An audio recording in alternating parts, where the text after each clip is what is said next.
พ่อแม่พี่น้องมื้อนี้ก็เบาเลงฮอดเอือนน้องสาลีมื้อนี้ก็เบาเลงมาถ่ายน้องสาลีคือเก่าพี่น้อง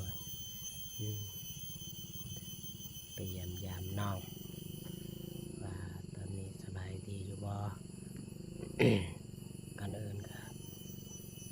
กราบทักทายสบายดีพ่อแม่พี่น้องเบิดสุขูสุคนเพราะว่าจะเป็นพังลาวพังไทยและต่างประเทศขอสวัสดีสบายดียินดีต้อนรับเข้าสู่2เบาลิงชาแนลคือเก่าพี่น้องมื้อนี้ก็มา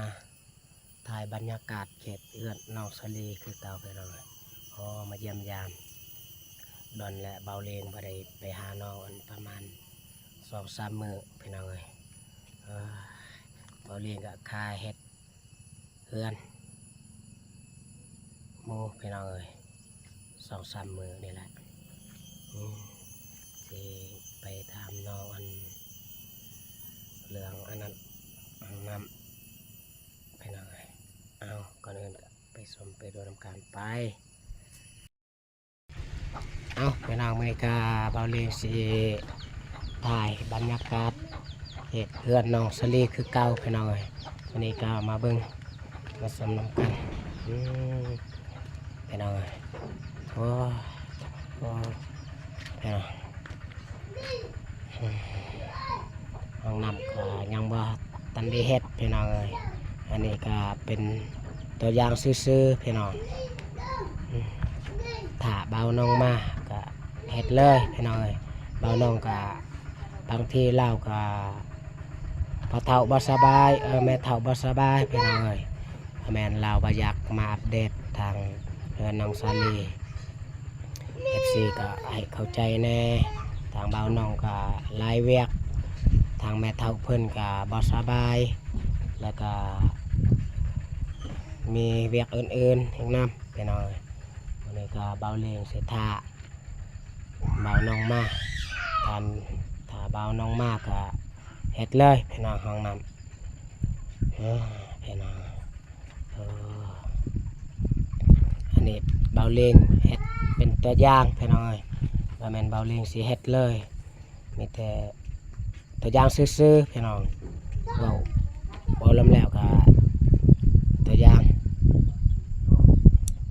มีแต่ท่าเบาน้องมาแทกแล้วแทกก็เลยพี่น้องประมาณย่างสากประมาณ3 มื้อก็แล้วย่างไว้ก็มื้อป้ายพี่น้องแล้วอังน้ำเบาเลียงก็ขอโทษขออภัยเด้อ FC ที่คอมเมนต์ว่าเบาเลียงจับกล้องนิ่งๆแน่ตอนนี้ละเบาเลียงขอโทษขออภัยทางเบาเลียงก็บ่มีไม้กันสั่นพี่น้องเอ้ยมีอยู่แต่ไม้ธรรมดาพี่น้องบ่แม่นไม้กันสั่นแบบราคาแพงนะพี่น้อง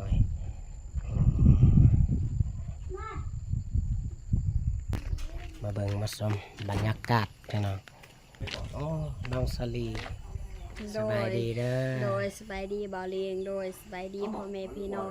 และผู้ใหญ่ใจบุญและ FC ทุกท่านไม่ว่าอยู่พังลาวพังไทยและต่างประเทศและคนอยู่ในบ้านก็ขอสวัสดีสบายดีเด้อเบิร์ดสุขสุขคนโดยสบายดีวะโดยสบายดีอยู่เขากินมีหรอเบิร์ดแล้วเบิร์ดเนาะพี่น้องอดเข่าอันแต่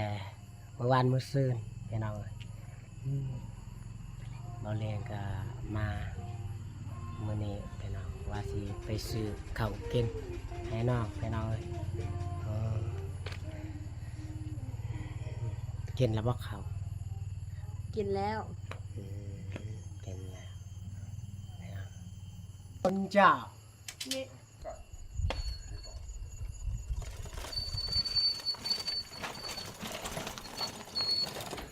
เอาพี่น้องมื้อนี้ก็เบาเลงสิ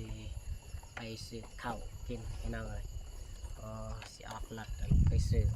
ใกล้ๆบ่ไกลก่อนนึงเด้อสบายดีเด้อ FC ทุกท่านเนาะเปิด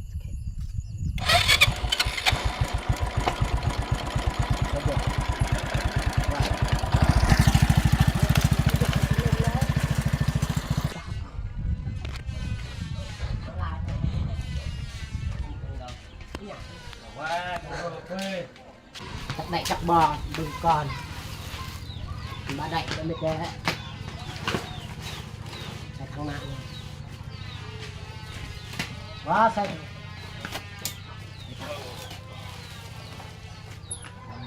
ชี้ได้ใช่ไหมคือตะกุดแตกแล้วข้างขาดมันบอก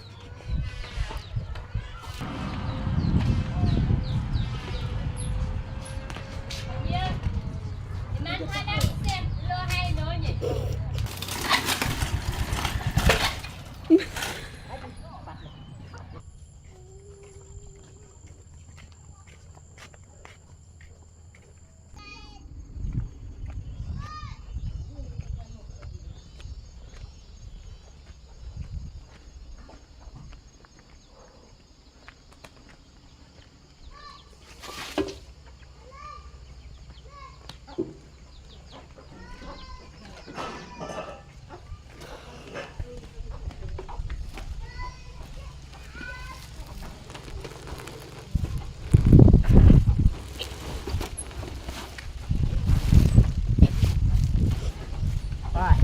หนักแบบเป็นหนัก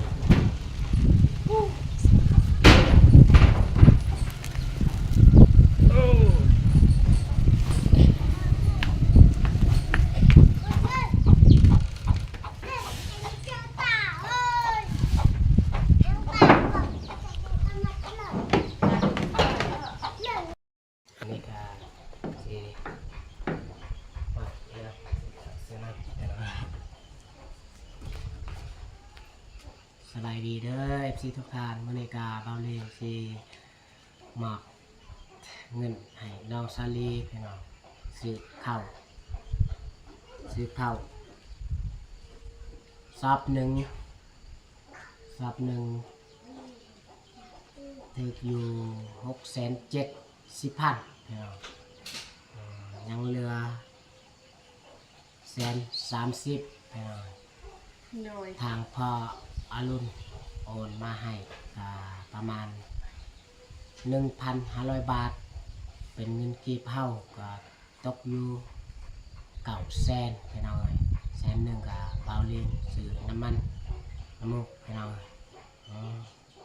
ไม่แต่น้องสาลีก็ขอบคุณทางพ่ออรุณกับแม่ไผ่เด้อ โดย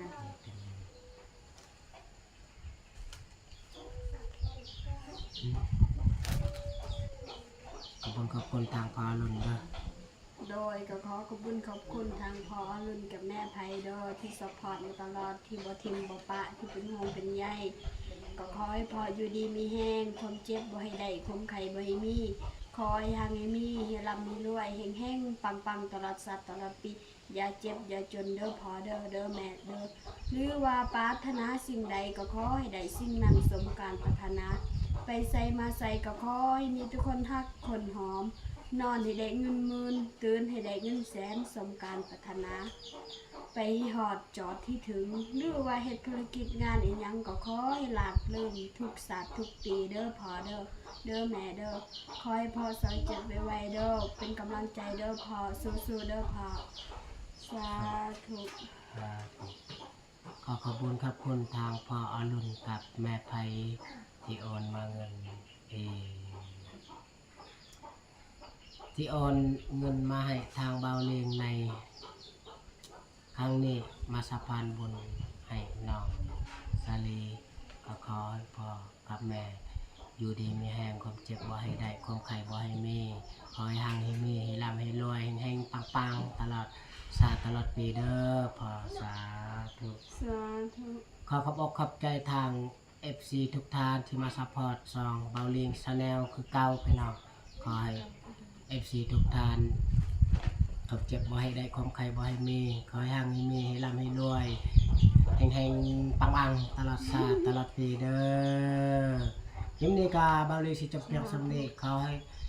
ถ้าติดตามคลิปต่อไปลาไปก่อนบ๊ายบาย สบายดี โอ้ยสบาย